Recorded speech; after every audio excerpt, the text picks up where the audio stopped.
Você sabe qual é o maior problema que existe no mundo? Bem, talvez você esteja aí pensando, com certeza a fome. Talvez para alguns seja o desemprego. Talvez você esteja pensando aí, não, é a injustiça social. Ou alguns diriam, não, com certeza o nosso grande problema neste mundo é a corrupção, que muitas vezes começa lá em cima, com os próprios líderes de uma nação. Bem, eu vou dizer uma coisa para você, que na realidade esses não são o nosso maior problema. O nosso maior problema, a Bíblia diz, a palavra de Deus diz, é o pecado. O pecado é o nosso grande problema. E essas coisas acontecem, a fome, a miséria, a injustiça social, muitas vezes o próprio desemprego, guerras, corrupção, por causa do pecado que existe no nosso coração. Bem, o pior disso tudo ainda é que o pecado é o meu maior problema. Se você for honesto, você vai admitir que ele também é o seu maior problema. Agora, o que é o pecado? A Bíblia define para nós o que é o pecado. A Bíblia diz, inclusive, no livro de Romanos, que todos pecaram e estão afastados da glória de Deus. Todos pecaram. Não tem ninguém impune, ninguém isento. Não tem ninguém que possa levantar a mão e dizer, não, eu nunca fiz isso, eu nunca pequei. 1 João, capítulo 1, versículo 8 diz, se nós dizemos que nós não temos pecado, nós estamos nos enganando. E na realidade nós estamos até querendo fazer de Deus um mentiroso. Nós sabemos que Deus não mente. Deus é sempre fiel à palavra dele. Nós sim, muitas vezes mentimos. Nós sim, muitas vezes tentamos até nos enganar a nós mesmos.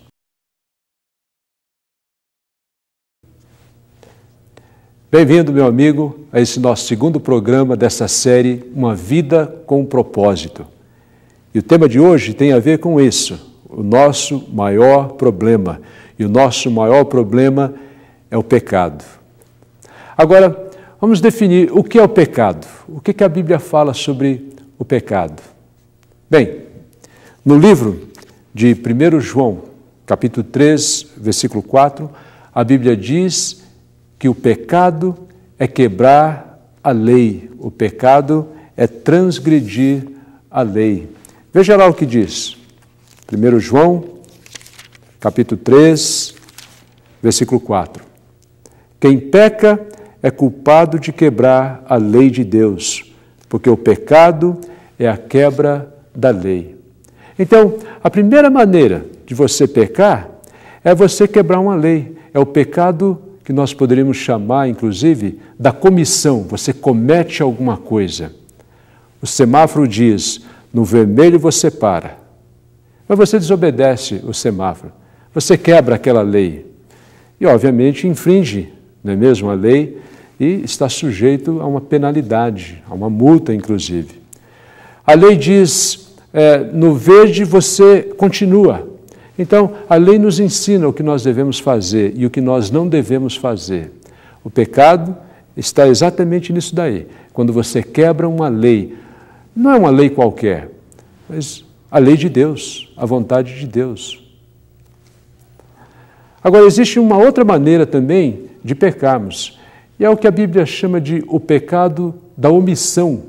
No livro de Tiago, capítulo 4, versículo 17, nós aprendemos sobre isso. Tiago, capítulo 4, versículo 17, diz, portanto, comete pecado a pessoa que sabe fazer o bem e não faz. Quando você sabe aquilo que é certo e você não faz, você está omitindo a verdade, está omitindo em fazer alguma coisa que deveria ser a sua obrigação em fazê-lo. Se você vê alguém precisando de ajuda e você tem condições, por exemplo, de ir ali e socorrer aquele seu próximo, e você simplesmente passa de largo, você simplesmente não presta atenção para aquilo, ou você egoisticamente vai viver somente para você mesmo, para si mesmo, então a Bíblia diz, você está errando com isso, você está pecando, você está se omitindo. Então existe o pecado da comissão, quando você quebra uma lei, existe também o pecado da omissão, quando você deixa de fazer aquilo que é certo, aquilo que você deveria fazer. Agora, existe também uma terceira maneira, e tem a ver com o coração. Embora todo o pecado tenha a ver com o coração, Jesus nos define essa maneira de uma forma assim mais enfática, porque tem a ver com o nosso pensamento, aquilo que nos manipula muitas vezes, tem a ver com os nossos sentimentos, aquilo que eu quero, tem a ver com o nosso coração. Ele fala sobre isso no livro de Mateus, capítulo 5, lá nos Evangelhos, o próprio Jesus, Mateus, capítulo 5, versículo 27. Veja só o que ele diz ali. Vocês ouviram o que foi dito, não cometa adultério, mas eu lhes digo, quem olhar para uma mulher e desejar possuí-la, já cometeu adultério no seu coração. Portanto, se o seu olho direito faz com que você peque, arranque-o e jogue fora, pois é melhor perder uma parte do seu corpo do que o corpo inteiro ser atirado no inferno. Se a sua mão direita faz com que você peque, corte-a e jogue-a fora, pois é melhor perder uma parte do seu corpo do que o corpo inteiro ir para o inferno. Pecado tem a ver com o coração, Jesus diz. Você olha alguma coisa e você cobiça. Não é seu, não pertence a você, mas você quer. Não é mesmo? E Jesus está dizendo, cuidado, começa no seu coração. A sua mente começa a trabalhar, a te manipular e o desejo cresce. E você quer então tomar posse de alguma coisa que não é seu, que não lhe pertence. 3 maneiras então que nós pecamos. A comissão, a omissão e, obviamente, o coração, que engloba todas as outras também. Agora, o pecado significa nada mais, nada menos do que, na Bíblia, a definição bíblica, errar o alvo. Deus tinha uma lei, ele diz, faça isso, ame o próximo, e você odeia, você quer ver aquele próximo destruído.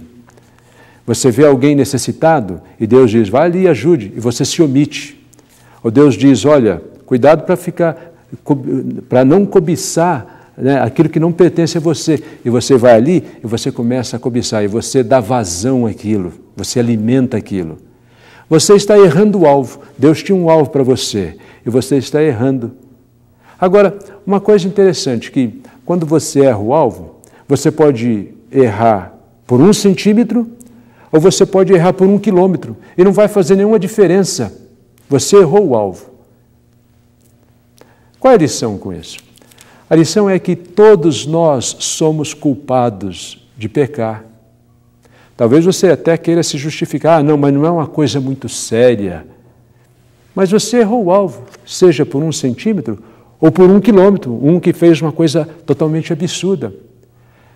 Até para uma ilustração, seria, vamos dizer, a mesma coisa que você perdeu o seu ônibus. Você está planejando uma viagem já há muito tempo, e por alguma razão, o trânsito caótico, você chega na rodoviária e por causa de 1 minutinho, você sabe que muitas vezes, né, na maioria das vezes, pelo menos o ônibus, né, aqui no Brasil, sai na hora, é pontual. E você chega lá e por causa de 1 minuto você perdeu aquele ônibus, a sua viagem. Estragou-se. Veja só que coisa. Não seria a mesma coisa que você ter perdido aquele ônibus por, vamos dizer, 1 hora, ter atrasado 1 hora? O fato é que, perdendo aquele ônibus por 1 minuto ou 1 hora, você perdeu o ônibus.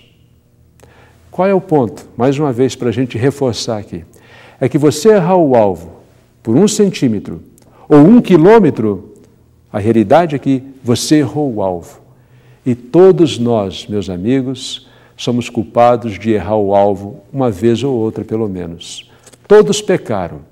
Romanos 3, 23, mais uma vez, e estão afastados da presença gloriosa de Deus. A Bíblia, inclusive, nos traz uma lista de pecados, de como nós podemos errar o alvo. E eu gostaria de fazer uma leitura destas listas que a Bíblia apresenta para nós. E a primeira delas começa com o próprio Jesus.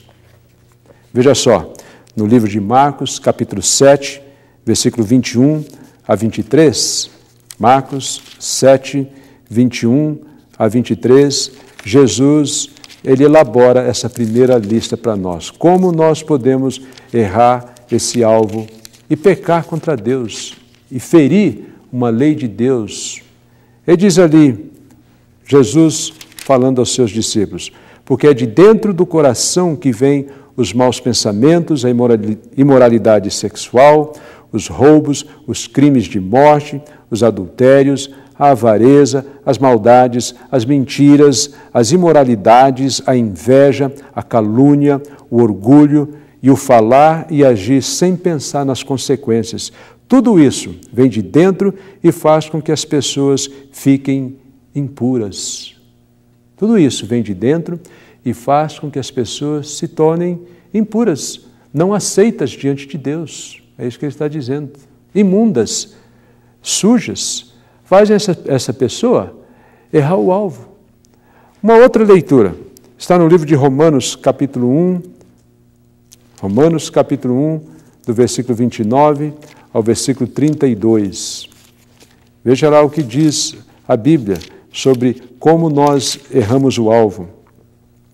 Ele diz assim, olha, tem pessoas que estão sempre indo contra a Deus, e essas pessoas estão cheias de todo tipo de perversidade, maldade, ganância, vícios, ciúmes, crimes de morte, brigas, mentiras e malícia.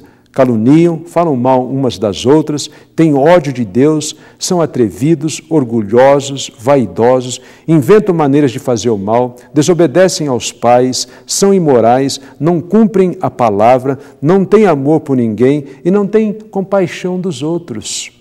Eles sabem que o mandamento de Deus diz que aqueles que fazem essas coisas merecem a morte, mas mesmo assim continuam a fazê-las e, pior ainda, aprovam os que fazem as mesmas coisas que eles fazem. Uma outra passagem está no livro de 1 Coríntios, capítulo 6, versículos 9 e 10. 1 Coríntios, capítulo 6, versículos 9 e 10, onde diz, vocês sabem que os maus não terão parte no reino de Deus. Não se engane, pois os imorais, aqueles que adoram ídolos, os adúlteros, os homossexuais, os ladrões, os avarentos, os bêbados, os caluniadores e os assaltantes não terão parte no reino de Deus. Não terão parte no reino de Deus. Não desfrutarão de uma vida eterna, de uma vida abundante, uma vida com propósito. Uma outra passagem está no livro de Gálatas, capítulo 5, onde ele diz o seguinte, as coisas que a natureza humana produz são conhecidas, são imoralidade sexual, a impureza, ações indecentes, adoração a ídolos, feitiçarias, inimizades, brigas, ciumeiras, os acessos de raiva, a ambição egoísta, desunião, as divisões, as invejas, bebedeiras, as farras e outras coisas parecidas com essas. Repito o que já disse, os que fazem essas coisas não receberão o reino de Deus. E mais uma outra ainda, para a gente finalizar, essas listas, que se encontra no último livro da Bíblia, no livro de Apocalipse, capítulo 21, versículo 8. Diz ali, mas os covardes, os traidores, os que cometem pecados nojentos, os assassinos, os imorais, os que praticam a feitiçaria, os que adoram ídolos e todos os mentirosos, o lugar dessas pessoas é o lago onde queima o fogo e o enxofre, que é a segunda morte. Talvez seja uma boa ideia você parar aqui com o seu amigo, com quem você está estudando agora, com quem você está compartilhando esse vídeo, e dizer para eles, olha, eu tenho nessa lista aqui, eu tenho problema com isso aqui. E orar juntos, inclusive você e o seu amigo, a sua amiga. Tire um momento agora, talvez seja um bom momento para você pausar esse vídeo e orar juntos, inclusive.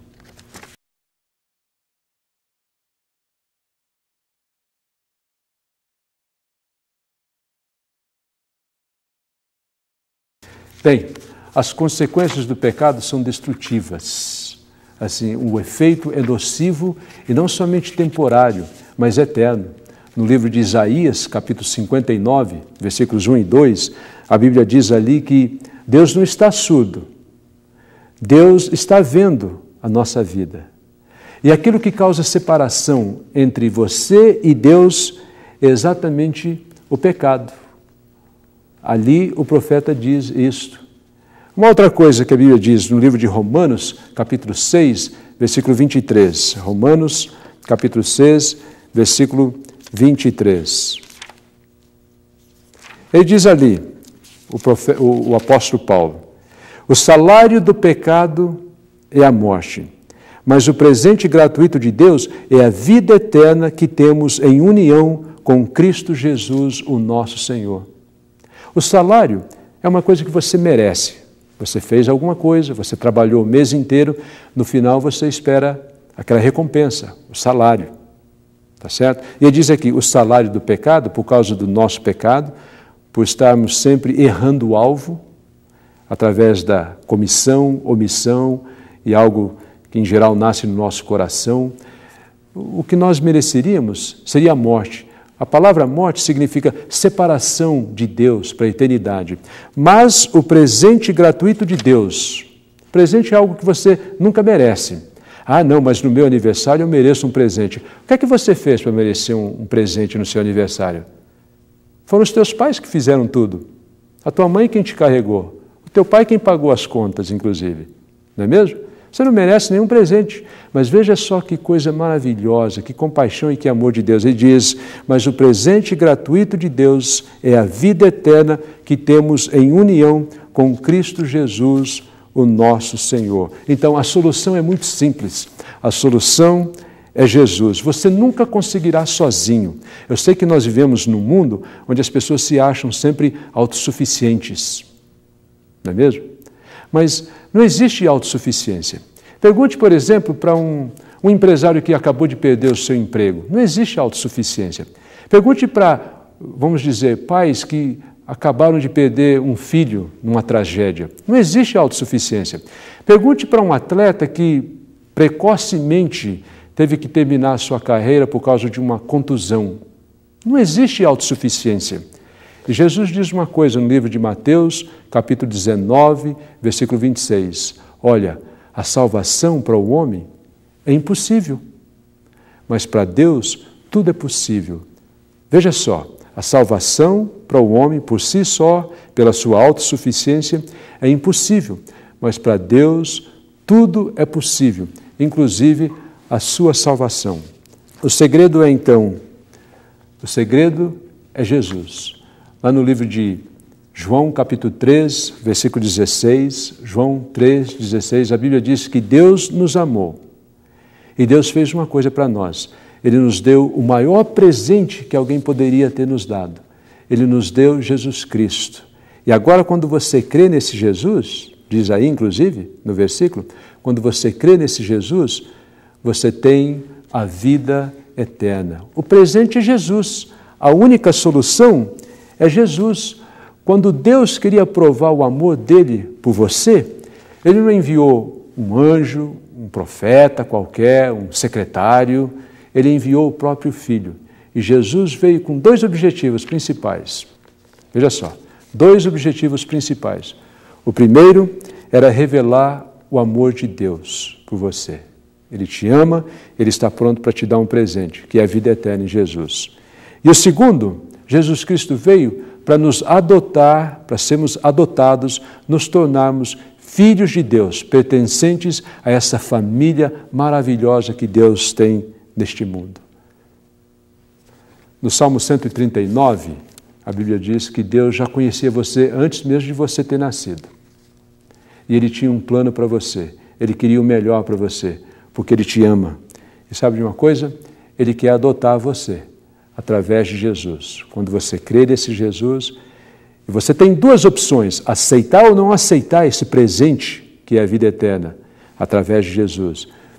Quando você aceita, então, o presente que está em Jesus, na pessoa de Jesus, aí então você passa a ter a vida eterna, a experimentar o amor de Deus e a fazer parte desta família de Deus. Meu amigo, minha amiga, Deus não adota ninguém forçado.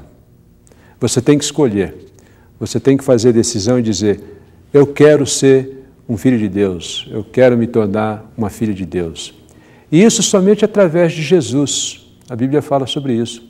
Sabe que Jesus veio ao mundo e se tornou o que nós somos, carne e osso, para que nós pudéssemos nos tornar o que Ele é.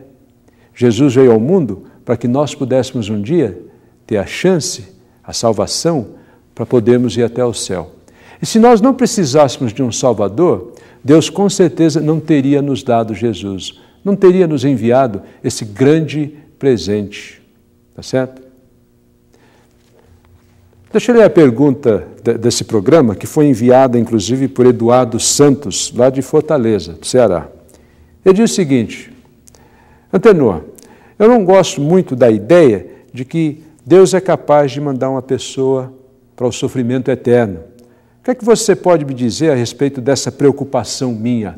E olha, Eduardo, eu diria que é uma preocupação legítima, porque muitas pessoas pensam sobre isso. Mas que tipo de Deus nós temos? Mas que Deus cruel. No final, Ele vai mandar um monte de gente para o inferno, para o sofrimento. Lembre-se de uma coisa, Deus não é cruel. Mas Deus também não é Papai Noel, que no final do ano, tendo sido bonzinho ou não, Ele distribui presentes para todo mundo. Deus não é assim. Ele deixou o manual dele. Ele deixou aquilo que serve como lâmpada e luz para nós, para nos dirigir os nossos passos, a nossa vida. Ele nos deixou o espelho, que é a palavra dele, para podermos olhar para ela e refletir para nós aquilo que nós precisamos fazer, onde precisamos mudar na nossa vida.